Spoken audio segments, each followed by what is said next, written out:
Alors bonjour tout le monde, je vais faire une vidéo aujourd'hui sur les probabilités. Donc c'est la matière qui est dans votre livre là, de la page 331 à la page 337. Donc je vais revenir sur le rappel et on va voir aussi principalement là, les définitions là, pour les expériences aléatoires. Donc ça c'est la matière que vous devez faire. En fait les exercices jusqu'à la page 337, vous avez jusqu'à mercredi pour les faire. Je vais faire une autre vidéo ensuite là, pour présenter la matière suivante. Donc, les probabilités, on va y aller de cette façon-là, c'est-à-dire le plan du cours, c'est surtout là, des définitions que je vais vous donner.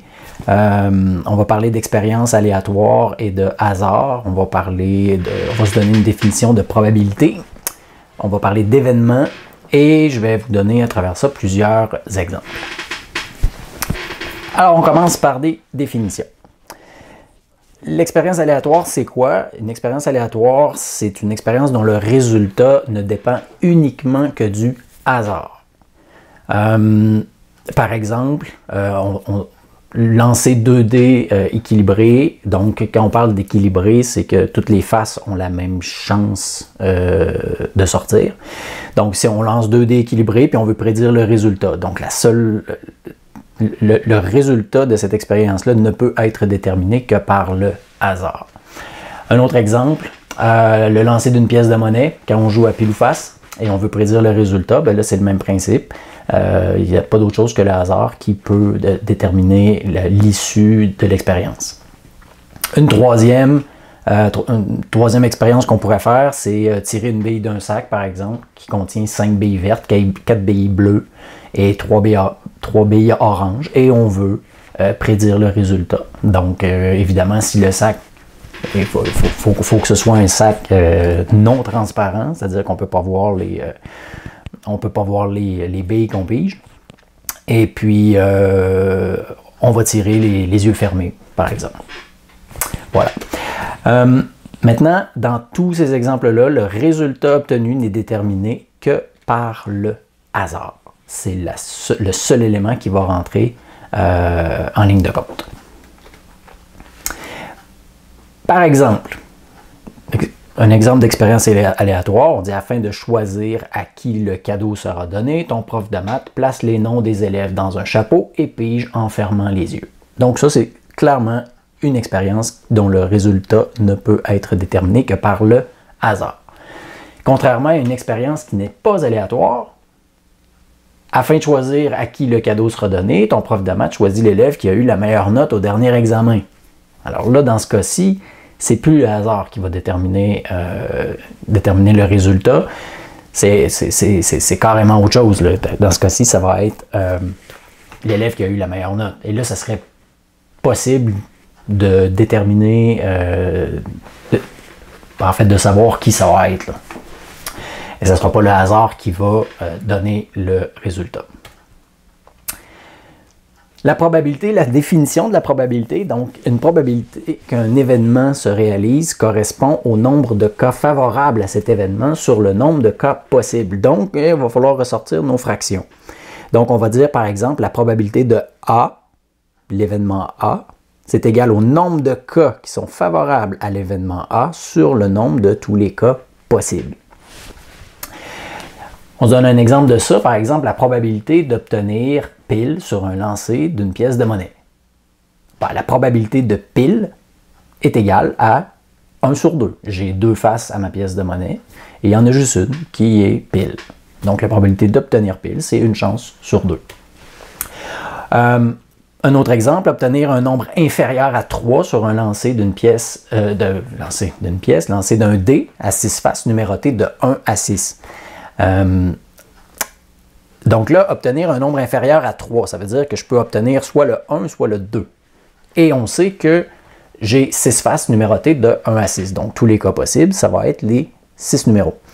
Donc la probabilité inférieure à 3, donc avoir un résultat inférieur à 3, donc je peux avoir 1 et 2 sur 1, 2, 3, 4, 5, 6. Donc j'ai 2 résultats possibles deux résultats favorables, le 1 et le 2, sur tous les cas possibles, sur les 6. Donc, j'ai une probabilité de 2 sur 6, qui va être égale à 1 tiers.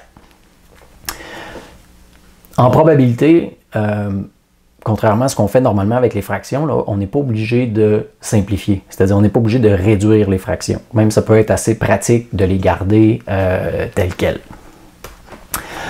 On a un autre exemple, tirer un as d'un jeu de 52 cartes. Ben, on sait que dans un jeu de 52 cartes, il y a 4 as pour chaque couleur, cœur, carreau, pique, trèfle. Donc la probabilité d'obtenir un as, ben, c'est de 4 sur 52 cartes. Donc j'ai une chance sur 13. Et là, c'est important de définir les probabilités parce qu'on a besoin de... En fait, on peut déterminer une grandeur quant aux probabilités. C'est-à-dire que l'échelle va présenter des probabilités où est-ce qu'on peut aller d'impossible à certaines. Si j'ai une probabilité la probabilité est égale à 0, à ce moment-là, on va dire que c'est une probabilité impossible. Et par opposition au 0, on pourrait avoir une probabilité de 1. La probabilité de 1, c'est, dans ce cas-là, une probabilité qu'on va dire certaine. À mi-chemin entre les deux, on va avoir la probabilité équiprobable. Ça veut dire que j'ai autant de chances qu'un événement se produise qu'un autre. Et on va avoir à travers ça là, une infinité, si on veut, là, de probabilités possibles, allant de la moins probable à la plus probable. On va éclairer ça avec des exemples. Par exemple, j'ai un sac de billes dans lequel j'ai 11 billes. Dans ces 11 billes-là, j'en ai des vertes, j'en ai des bleues et j'en ai des oranges. Si je veux comparer la probabilité d'obtenir une bille orange par rapport à la probabilité d'obtenir une bille bleue, bien, si on regarde, j'ai 3 billes oranges et j'ai 3 billes bleues dans mon sac. Donc, je sais que la probabilité d'avoir une bille orange, elle est de 3 sur 11. Et j'ai la même probabilité pour la bleue, 3 sur 11. Donc, la probabilité d'obtenir une bille orange est égale à la probabilité d'obtenir une bille bleue. Et dans ce cas-ci, on va dire que les deux événements sont équiprobables. Un deuxième exemple, ici j'ai que des billes vertes, donc j'ai 5 billes. La probabilité d'obtenir une bille verte, ben, si j'ai juste des billes vertes dans mon sac, ça va être, j'ai 5 chances sur 5, donc celle-là, c'est une probabilité qui est égale à 1. Donc on va dire que c'est une probabilité certaine. Maintenant, je m'intéresse à la probabilité de tirer une bille mauve dans le même sac qui ne contient que des billes vertes. Bien, la probabilité est de 0 sur 5. J'ai aucune bille mauve dans mon sac. Donc, ça, on va dire que comme c'est une probabilité qui est égale à 0, c'est une probabilité qui est impossible. Et j'ai le cas où j'ai 12 billes, j'ai 4 billes bleues, j'ai 3 billes oranges et j'ai 5 billes vertes. Donc, dans mes 12 billes, quelle est la probabilité d'obtenir une bille verte? Bien, c'est de 5 sur 12. Et si je veux la comparer à la probabilité d'obtenir, par exemple, une bille bleue, celle-là est de 4 sur 12. Donc, la probabilité d'obtenir une bille verte est plus probable que celle d'obtenir une bille bleue. Voilà. Maintenant, on va définir ce qu'est l'univers des possibles. L'univers des possibles, on va l'identifier avec le symbole oméga. Donc, l'univers des possibles, c'est l'ensemble, qu'on appelle oméga, de tous les résultats possibles d'une expérience aléatoire. Bon, par exemple, lancer d'un dé à 6 faces, bien, mon oméga, là, je vais le mettre entre accolades, je vais énumérer tous les résultats possibles. Donc, je peux obtenir 1, 2, 3, 4, 5 ou 6. On pourrait, un autre exemple, piger par exemple une lettre du mot disco. Ben, c'est quoi l'univers des possibles? Ben, mon oméga ici, ça va être le D, I, S, C et le O. Un autre exemple, si on veut piger une lettre du mot mathématique, ben, l'univers des possibles, c'est le M, le A, le T, le H, le E, le I, le Q et le U. Donc, vous avez remarqué que je n'ai pas réindiqué plusieurs fois les lettres qui revenaient, comme le M qui revient 2 fois, le T ou le E. Donc, l'univers des possibles, c'est obtenir un M, un A, un T, un H, un E, un I, un Q ou un U. Maintenant, un événement, c'est un sous-ensemble de l'univers des possibles. Donc, un événement, c'est toujours plus petit que l'univers des possibles. Bon, par exemple, obtenir un nombre pair lors d'un lancer de dés à 6 faces équilibré numéroté de 1 à 6. Donc là, l'univers des possibles, comme pour tous les dés à 6 faces, qui sont numérotés de 1 à 6, ben ça va être les 1, 2, 3, 4, 5 ou 6. Et maintenant, l'événement qui m'intéresse, c'est obtenir un nombre pair. Et les seuls résultats pairs que j'ai sur un dé, c'est le 2, le 4 et le 6. Donc, l'événement, les éléments qui font partie, le sous-ensemble, qui constitue obtenir un nombre pair, c'est 2, 4 et 6. Donc, la probabilité d'obtenir 2, 4 et 6 sur le lancer d'un dé à 6 faces, ben, je vais faire la probabilité de l'événement sur l'univers des possibles. Donc, les cas favorables sur le nombre de cas possibles. Donc, ça va être de 3 sur 6 ou une demi. Et on sait que la moitié des faces sont paires et la moitié des faces sont impaires. Bon, maintenant, on va voir l'expérience aléatoire. On est à la page 336 du livre. Donc, l'expérience aléatoire, elle peut être de deux sortes, c'est-à-dire on peut avoir l'expérience aléatoire simple et on peut avoir l'expérience aléatoire composée. L'expérience aléatoire simple, ben c'est pas compliqué, on a juste une étape. Ça pourrait être lancer une pièce de monnaie. L'expérience aléatoire composée, elle va être composée de plusieurs étapes. Elle va comporter plusieurs étapes, c'est-à-dire je pourrais lancer une pièce de monnaie 2 fois, ou je pourrais lancer une pièce de monnaie puis un dé. Donc, on retient que l'expérience aléatoire simple, c'est une expérience aléatoire à une seule étape. Et pour ce qui est de l'expérience aléatoire composée, elle va avoir plusieurs étapes. On vous donne 3 exemples ici dans le cahier. La première, c'est lancer une pièce de monnaie. Donc ça, c'est une expérience aléatoire simple. La deuxième, B, c'est lancer une pièce de monnaie à 2 reprises. Donc, comme on est à 2 reprises, ça va être composé, parce qu'elle a plus qu'une étape. Et lancer une pièce de monnaie et un dé équilibré. Encore là, ça va être une expérience aléatoire composée de 2 étapes. Lorsqu'on fait une expérience aléatoire à plusieurs étapes, ça va être important de déterminer si on tient compte de l'ordre des résultats. En général, l'univers des possibles, quand on ne tient pas compte de l'ordre, va comporter moins de résultats que lorsque l'on tient compte de l'ordre. On donne des exemples ici.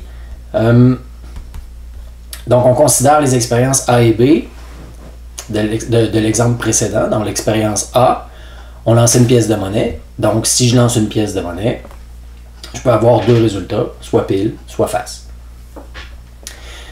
Donc, dans mes accolades, l'univers des possibles va être déterminé par pile et face. Pour l'expérience B, on lance 2 fois une pièce de monnaie. Donc, si on tient compte de l'ordre, c'est-à-dire que lancer pile suivi de face, c'est différent de lancer face suivi de pile. Donc, on tient compte de l'ordre. Donc, l'univers des possibles, je peux tirer pile, pile. Je peux tirer pile au premier lancer, face au deuxième lancer. Ensuite, je pourrais faire lancer face au premier lancer, pile au deuxième lancer, ou je pourrais lancer 2 faces. Donc, je vais avoir 4 résultats possibles. Dans l'expérience B, en fait, l'expérience B, elle va avoir seulement 3 résultats si on ne tient pas compte de l'ordre. Parce que obtenir face et pile et face, ça va revenir au même. Parce que l'ordre dans lequel je l'ai eu, c'est pas important. J'en tiens pas compte. Donc, je vais avoir pile-pile, face-face, et je vais avoir pile-face. Ou face-pile, mais on sait que pile-face et face-pile, comme on le voit ici, c'est la même chose, sont égales. Donc, je n'ai pas besoin de la répéter 2 fois. Le nombre de résultats possibles va varier aussi en fonction de l'indépendance des étapes. Là, l'indépendance des étapes, je vais vous donner un exemple. J'ai un sac. Bon, on dit, OK, le nombre de résultats possibles va varier en fonction de l'indépendance des étapes. Qu'est-ce que ça veut dire? L'indépendance des étapes, c'est, bon, par exemple, ici, j'ai un sac. J'ai un sac où je vais piger des billes. Et dans mes billes, j'ai 2 billes jaunes et j'ai 2 billes rouges. Donc, je place mes billes dans mon sac et je vais piger. Je vais piger 2 fois. La première expérience que je fais, je pige et je vais remettre la bille à l'intérieur du sac. Donc, si je pige, c'est quoi les 2 résultats possibles? Je peux tirer soit une bille jaune, soit une bille rouge.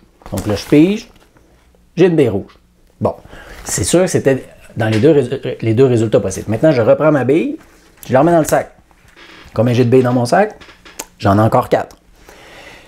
La deuxième pige, qu'est-ce que je peux avoir? Ben, encore une jaune et encore une rouge. C'est un ou l'autre. Et j'ai tiré encore une rouge. Bon. Mais les résultats possibles, c'était jaune ou rouge. Maintenant, je sais que j'ai une chance sur 2 d'obtenir soit une jaune, soit une rouge. En fait, c'est 2 chances sur 4, mais ça revient à une chance sur 2.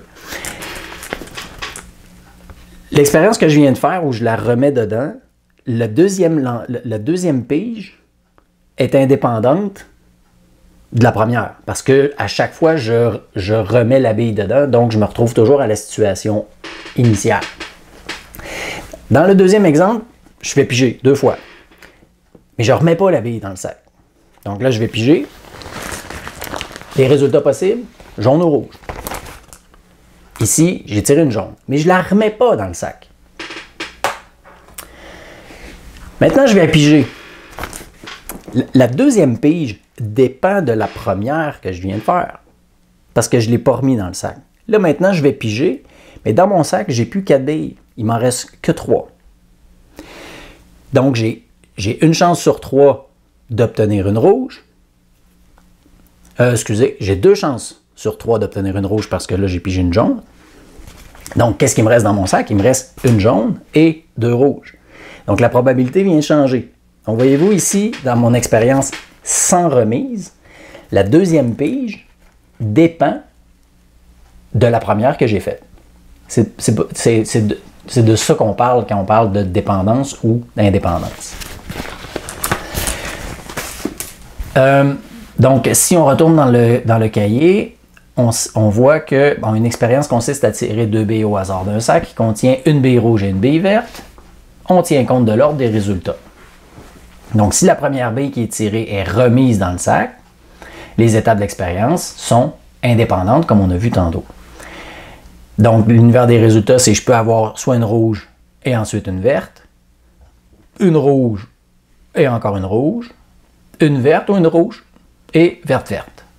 Donc, ça, c'est les 4 résultats possibles. Maintenant, si la première bille tirée n'est pas remise dans le sac, bien là, ça va changer. Parce que si je tire une rouge, bien, nécessairement, la prochaine, ça ne peut être qu'une verte. Et si je tire une verte, le deuxième coup, ça ne peut être qu'une rouge. Donc, vous voyez que le fait de remettre le lien de dépendance ou d'indépendance dans